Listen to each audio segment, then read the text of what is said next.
Bip Radio, l'invité.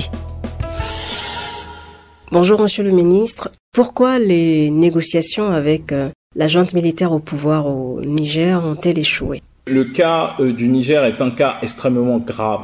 Et la réalité, c'est que le président Talon, après désignation par le président en exercice de la conférence des chefs d'État de la CEDEAO, le président Bola Ahmed Tinubu, a engagé des contacts.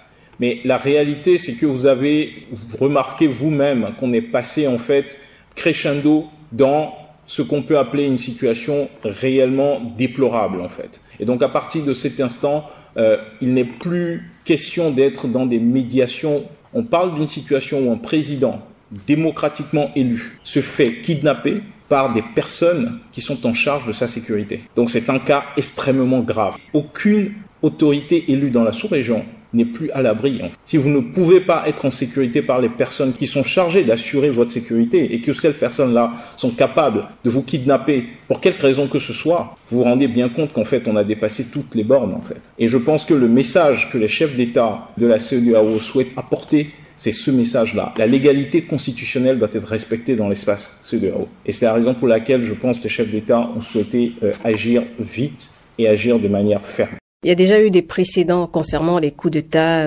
dans la sous-région. On a les cas du Mali, de la Guinée, du Burkina Faso. Êtes-vous sûr que cet ultimatum sera respecté? Êtes-vous sûr de pouvoir intervenir au Niger par la force? Le communiqué des chefs d'État, de la conférence des chefs d'État est très clair là-dessus. Il y a un ultimatum d'une semaine qui est donné au bout d'une semaine, donc dans 8 jours. S'il n'y a pas un retour à l'ordre constitutionnel et une réinstallation, je précise bien cela, une réinstallation du président Bazoum, il ne s'agit pas d'aller vers une transition, il s'agit de réinstaller le président démocratiquement élu. Si au bout de 8 jours cela n'est pas suivi des faits, les chefs d'État se donnent le droit d'utiliser tous les moyens, y compris le recours à la force. Donc oui, l'intervention militaire au Niger fait partie des solutions qui peuvent être analysées le moment venu. Mais nous espérons que pendant cette semaine, les personnes dont on est en train de parler et qui prennent en otage en fait un président démocratiquement élu reviendront à la raison.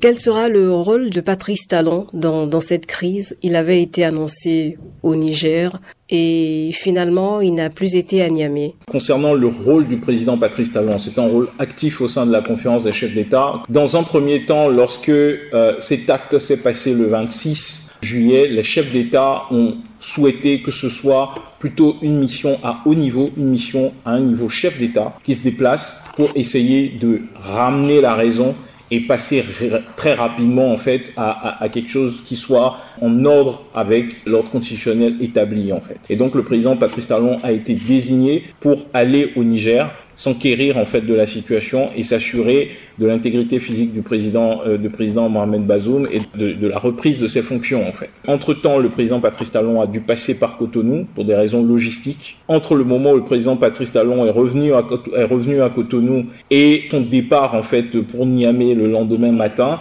on s'est rendu compte qu'il y a eu une escalade en fait au niveau des positions des personnes qui ont pris en otage le président Bazoum. À partir de cet instant, il n'était plus envisageable que le président Patrice Talon se déplace au Niger, puisque on comprenait clairement que le motif de ces personnes-là n'était ni un motif politique, parce qu'en réalité, on ne fait pas un coup d'État pour des convenances personnelles. Donc en réalité, on était face à une prise d'otage, et face à une prise d'otage, on ne déplace pas un président de la République, en tout cas pas celui du Bénin. Donc c'est la raison pour laquelle le président Bola Ahmed Tinubu, pour qu'on laisse la porte ouverte, va désigner d'autres émissaires pour aller échanger avec ces personnes. Mais en aucun cas, cela n'est suspensif du délai d'une semaine qui a été donné par les chefs d'État. Dans une semaine, s'il n'y a pas de mouvement, si le président Bazoum n'est pas réinstallé dans ses fonctions, des mesures pourraient être prises par la conférence des chefs d'État et ces mesures pourraient aller jusqu'au recours à la force. Je pense que les chefs d'État sont parfaitement conscients du fait que ces mesures